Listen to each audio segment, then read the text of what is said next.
car used to work all right, but sat long enough that it no longer works. 2 days ago in Clarkston. Don't know what's wrong. Mileage isn't correct. Don't know the true mileage.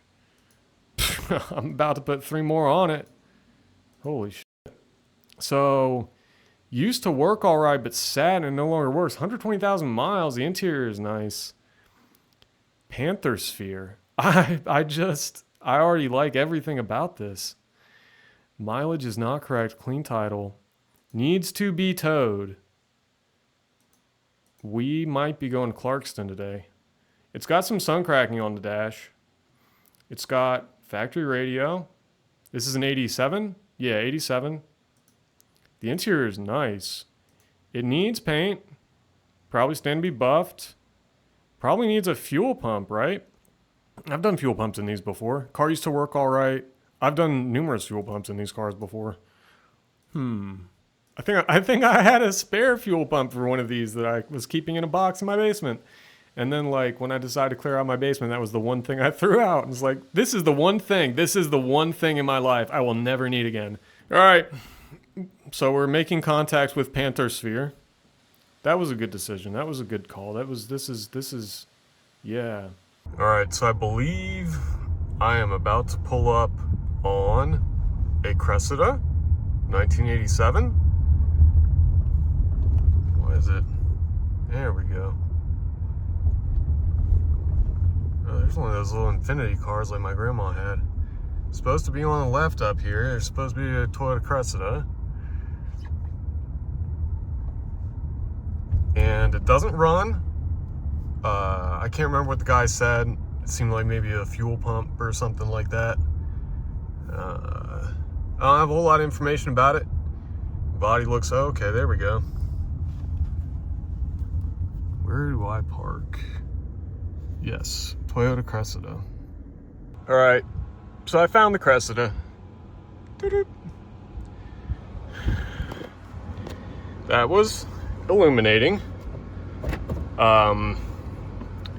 So the car has 2 issues. I came here, I didn't have a lot of information about it. I didn't know if it was a crank no start or a no crank. Got here and it was a no crank.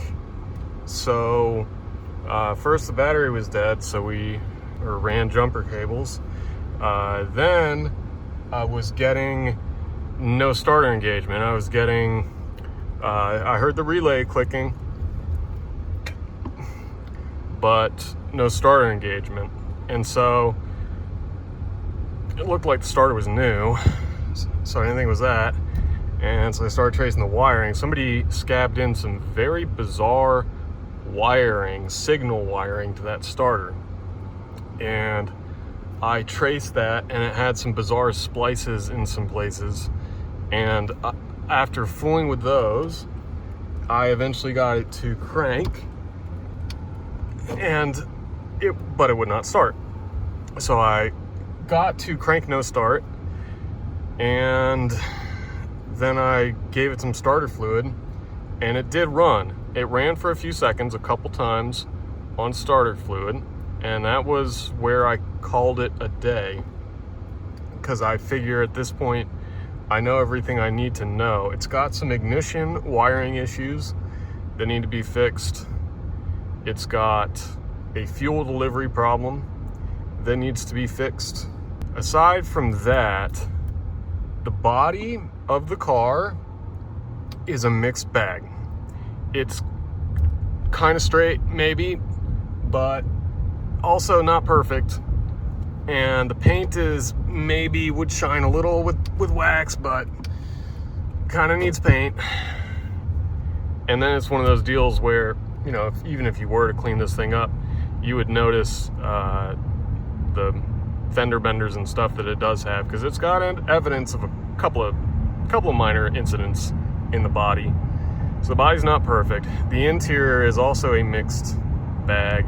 It's not the worst Cressida I've seen. It's not the best. The seat upholstery is really nice.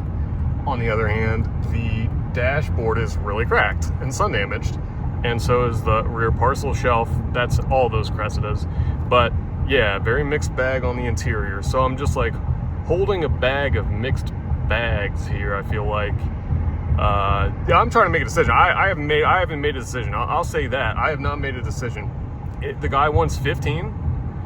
I don't know if he'll take less. I'm dealing with the fact that even if I do fix the ignition issue and the fuel issue, what other issues are lying in there that I don't know? For one thing, those couple of times that it did run momentarily, I really felt like the exhaust had an oil smell, like a burnt oil smell. I didn't see any smoke, but then again, also, the catalytic converter is missing. It's cut off. So we got no cat, so that adds another expense. We got no cat, but this thing could have a blown head gasket. It's a 5M, not the most reliable engine Toyota ever put out. It could have oil burning issues. It could have transmission issues.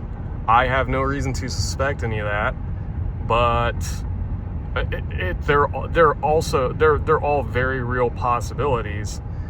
And all this for an interior that's and a body that's the guy was not real mechanically inclined, and he'd been having some mechanics work on it who, from what I gather, also were not real mechanically inclined.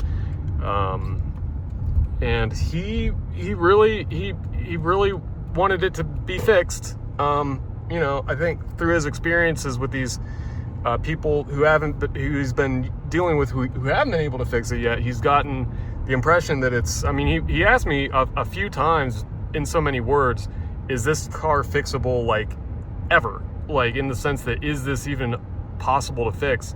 And I was like, yeah, no, it is. It's possible to fix. Like, I after 10-15 minutes under the hood, not even, I had my head pretty wrapped around the issues of that thing. So yeah, the question is, do I want to bite on it? I'm kind of leaning toward no. The pictures made it seem maybe just a little better shape than it's really in. Yeah, that thing I think sat for a while. I did notice some insurance cards from 2009 in the glove box.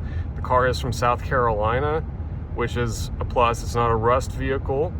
The underside is fine, the car is complete. The engine bay is relatively clean. So there you have it. It's got, like I said, an ignition issue that I don't think is going to be difficult. It's also got a fueling issue that I don't suspect that would be difficult. He couldn't quite figure out if they'd done a fuel pump in it or not. At first he told me he thought they had, but then he said he wasn't sure. He like I said, he wasn't real mechanically inclined, so he didn't, like, he doesn't necessarily know what all they replaced. Yeah, that's where I'm at. I'm kind of thinking not quite. Yeah, I think I'm kind of thinking not quite. I've said in the past, and I forget it, and then I relearn it, and then I re-say it, and someday it's gonna stick. I learned this in high school. A car with one big glaring problem, you can generally fix. Easily, really.